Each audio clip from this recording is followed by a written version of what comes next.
سیرت مصطفیٰ صلی اللہ علیہ وآلہ وسلم کی کس نمبر 42 کا آج آغاز ہوگا؟ ہجرت کے چوتھے سال کا بیان شروع تھا۔ حضرت زید کی شہادت کا بیان آج ہوگا، اس کے بعد واقعہ بئر معونہ کا ہوگا اور مزید کچھ بیانات ہوں گے۔ حضرت زید بن مسنہ رضی اللہ تعالیٰ عنہ کے قتل کا تماشا دیکھنے کے لیے کفار قریش کثیر تعداد میں جمع ہو گئے، جن میں ابو سفیان بھی تھے۔ جب ان کو سولی پر چڑھا کر قاتل نے تلوار ہاتھ میں لی تو ابو سفیان نے کہا کہ کیوں اے زید، سچ کہنا، اگر اس وقت تمہاری جگہ محمد مصطفیٰ صلی اللہ علیہ وآلہ وسلم اس طرح قتل کیے جاتے تو کیا تم اس کو پسند کرتے؟ حضرت زید رضی اللہ تعالی عنہ ابو سفیان کی اس طرح زنی کو سن کر تڑپ گئے اور جذبات سے بھری ہوئی آواز میں فرمایا کہ اے ابو سفیان، خدا کی قسم، میں اپنی جان کو قربان کر دینا عزیز سمجھتا ہوں، مگر میرے پیارے رسول صلی اللہ علیہ وآلہ وسلم کے مقدس پاؤں کے تلوے میں ایک کانٹا بھی چبھ جائے مجھے کبھی بھی گوارا نہیں ہو سکتا۔ مجھے ہو ناز قسمت پر اگر نام محمد پر، یہ سر کٹ جائے اور تیرا کف پا اس کو ٹھکرائے، یہ سب کچھ ہے گوارا پر یہ مجھ سے ہو نہیں سکتا کہ ان کے پاؤں کے تلوے میں ایک کانٹا بھی چبھ جائے۔ یہ سن کر ابو سفیان نے کہا کہ میں نے بڑے بڑے محبت کرنے والوں کو دیکھا ہے، مگر محمد صلی اللہ علیہ وآلہ وسلم کے عاشقوں کی مثال نہیں مل سکتی۔ صفوان کے غلام نصاص نے تلوار سے ان کی گردن ماری۔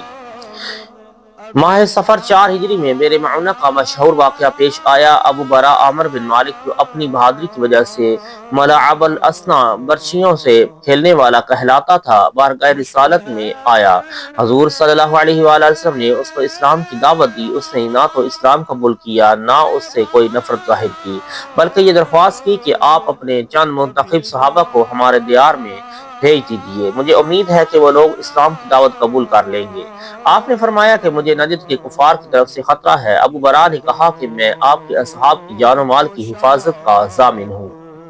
اس کے بعد حضور علیہ الصلوۃ والسلام نے صحابہ میں سے 70 منتخب صالحین کو، جو قراء کہلاتے تھے، بھیج دیا۔ یہ حضرات جب مقام بئر معونہ پر پہنچے تو ٹھہر گئے اور صحابہ کے قافلہ سالار حضرت حرام بن ملحان رضی اللہ تعالی عنہ حضور علیہ الصلوۃ والسلام کا خط لے کر عامر بن طفیل کے پاس اکیلے تشریف لے گئے، جو قبیلہ کا رئیس اور ابو برا کا بھتیجا تھا۔ اس نے خط پڑھا بھی نہیں اور ایک شخص کو اشارہ کر دیا، جس نے پیچھے سے حضرت حرام رضی اللہ تعالی عنہ کو نیزہ مار کر شہید کر دیا، اور آس پاس کے قبائل یعنی رعل و ذکوان اور اسیا و بنو لحین وغیرہ کو جمع کر کے ایک لشکر تیار کر لیا اور صحابہ کرام پر حملہ کے لیے روانہ ہو گیا۔ حضرات صحابہ کرام پر بئر معونہ کے پاس بہت دیر تک حضرت حرام رضی اللہ تعالی عنہ کی واپسی کا انتظار کرتے رہے، مگر جب بہت دیر ہو گئی تو یہ لوگ آگے بڑھے۔ راستہ میں عامر بن طفیل کی فوج کا سامنا ہوا اور جنگ شروع ہو گئی۔ کفار نے حضرت عمر بن امیہ دمری رضی اللہ تعالی عنہ کے سوا تمام صحابہ کرام کو شہید کر دیا۔ انہی شہداء کرام میں حضرت عامر بن فہیرہ رضی اللہ تعالی عنہ بھی تھے، جن کے بارے میں عامر بن طفیل کا بیان ہے کہ قتل ہونے کے بعد ان کی لاش بلند ہو کر آسمان تک پہنچی، پھر زمین پر آ گئی۔ اس کے بعد ان کی لاش تلاش کرنے پر نہیں ملی، کیونکہ فرشتوں نے انہیں دفن کر دیا تھا۔ حضرت عمر بن امیہ دمری رضی اللہ تعالی عنہ کو عامر بن طفیل نے یہ کہہ کر چھوڑ دیا کہ میری ماں نے ایک غلام آزاد کرنے کی منت مانی تھی، اس لیے میں تم کو آزاد کرتا ہوں، یہ کہا اور ان کی چوٹی کا بال کاٹ کر ان کو چھوڑ دیا۔ حضرت عمر بن امیہ دمری رضی اللہ تعالی عنہ وہاں سے چل کر جب مقام کرکرہ میں آئے تو ایک درخت کے سائے میں ٹھہرے، وہیں قبیلہ بنو کلاب کے 2 آدمی بھی ٹھہرے ہوئے تھے۔ جب وہ دونوں سو گئے تو حضرت عامر بن امیہ دمری رضی اللہ تعالی عنہ نے ان دونوں کافروں کو قتل کر دیا، اور یہ سوچ کر دل میں خوش ہو رہے تھے کہ میں نے صحابہ کرام کے خون کا بدلہ لے لیا ہے، مگر ان دونوں شخصوں کو حضور علیہ الصلوۃ والسلام امان دے چکے تھے، جس کا حضرت عمر بن امیہ دمری رضی اللہ تعالی عنہ کو علم نہ تھا۔ جب مدینہ پہنچ کر انہوں نے سارا حال دربار رسالت میں بیان کیا تو صحابہ بئر معونہ کی شہادت کی خبر سن کر سرکار رسالت صلی اللہ علیہ وآلہ وسلم کو اتنا عظیم صدمہ پہنچا کہ تمام عمر شریف میں کبھی بھی اتنا رنج و صدمہ نہیں پہنچا تھا۔ چنانچہ حضور علیہ الصلوۃ والسلام مہینہ بھر تک قبائل رعل و ذکوان اور اسیا و بنو لحان پر نماز فجر میں لعنت بھیجتے رہے، اور عمر بن امیہ دمری رضی اللہ تعالی عنہ نے جن 2 شخصوں کو قتل کر دیا تھا، حضور علیہ الصلوۃ والسلام نے ان دونوں کے خون بہا ادا کرنے کا اعلان فرمایا۔ غزوہ بنو نذیر۔ حضرت عمر بن امیہ ضمری رضی اللہ تعالیٰ عنہ نے قبیلہ بنو کلاب کی جن دو شخصوں کو قتل کر دیا تھا اور حضور علیہ الصلوۃ والسلام نے ان دونوں کا خون بہا ادا کرنے کا اعلان فرما دیا تھا۔ اسی معاملہ کے متعلق گفتگو کرنے کے لیے حضور اقدس صلی اللہ علیہ وآلہ وسلم قبیلہ بنو نذیر کے یہودیوں کے پاس تشریف لے گئے، کیونکہ ان یہودیوں سے آپ کا معاملہ تھا، مگر یہودی در حقیقت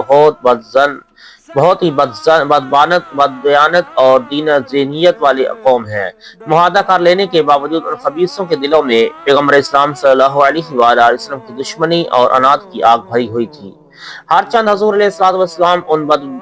باطنوں سے اہل کتاب ہونے کی بنا پر اچھا سلوک فرماتے تھے، مگر یہ لوگ ہمیشہ اسلام کی بے خونی اور بانی اسلام کی دشمنی میں مصروف رہے۔ مسلمانوں نے سے بغض و عناد اور کفار و منافقین سے ساز باز اور اتحاد، یہی ہمیشہ ان غداروں کا طرز عمل رہا۔ چنانچہ اس موقع پر جب رسول اللہ صلی اللہ علیہ وآلہ وسلم ان یہودیوں کے پاس تشریف لے گئے تو ان لوگوں نے بظاہر تو بڑے اخلاق کا مظاہرہ کیا، مگر اندرونی طور پر بڑی ہی خوفناک سازش اور انتہائی خطرناک اسکیم کا منصوبہ بنا لیا۔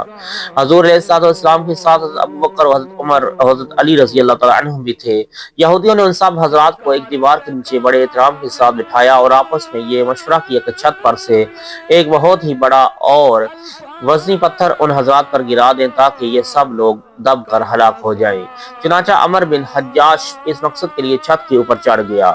محافظ حقیقی پروردگار عالم نے اپنے حبیب علیہ الصلوۃ والسلام کو یہودیوں کی اس ناپاک سازش سے بذریعہ وحی مطلع فرما دیا، اس لیے فوراً ہی آپ وہاں سے اٹھ کر چپ چاپ اپنے ہمراہیوں کے ساتھ چلے آئے اور مدینہ طیبہ تشریف لا کر صحابہ کرام کو یہودیوں کی اس سازش سے آگاہ فرمایا اور انصار و مہاجرین سے مشورہ کیا کہ بعد ان یہودیوں کے پاس قاصد بھیج دیا کہ چونکہ تم لوگوں نے اپنی اس وسیسہ کاری اور قاتلانہ سازش سے معاہدہ توڑ دیا، اس لیے اب تم لوگوں کو 10 دن کی مہلت دی جاتی ہے کہ تم اس مدت میں مدینہ سے نکل جاؤ، اس کے بعد جو شخص بھی تم میں یہاں پایا جائے گا تو قتل کر دیا جائے گا۔ شہنشاہ مدینہ صلی اللہ علیہ وآلہ وسلم کا یہ فرمان سن کر بنو نذیر کے یہودی جلا وطن ہونے کے لیے تیار ہو گئے تھے، مگر منافقوں کا سردار عبداللہ بن ابی ان یہودیوں کا حامی بن گیا اور اس نے کہلا بھیجا کہ تم لوگ ہرگز مدینہ سے نہ نکلو، ہم 2000 آدمیوں سے تمہاری مدد کرنے کو تیار ہیں۔ اس کے علاوہ بنو قریظہ اور بنو غطفان یہودیوں کے 2 بڑے طاقتور قبیلے بھی تمہاری مدد کے لیے تیار ہیں۔ بنو نذیر کے یہودیوں کو جب اتنا بڑا سہارا مل گیا تو وہ شیر ہو گئے اور انہوں نے حضور صلی اللہ علیہ وآلہ وسلم کے پاس کہلا بھیجا کہ ہم مدینہ چھوڑ کر نہیں جا سکتے، آپ کے جو دل میں آئے کر لیجیے۔ یہودیوں کے اس جواب کے بعد حضور علیہ الصلوۃ والسلام نے مسجد نبوی کی امامت حضرت ابن مکتوم رضی اللہ تعالی عنہ کے سپرد فرما دی،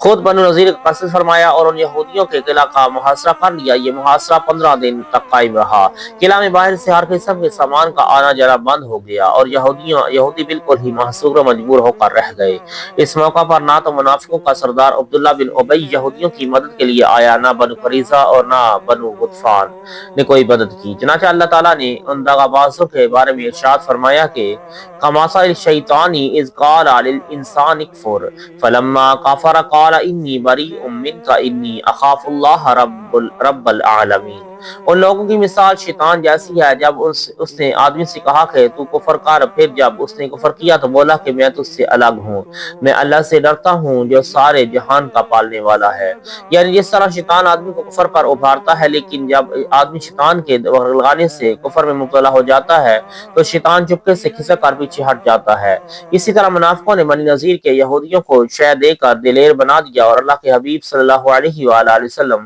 سے لڑا دیا، لیکن جب بنو نذیر کے یہودیوں کو جنگ کا سامنا ہوا تو منافق چپ کر اپنے گھروں میں بیٹھ رہے۔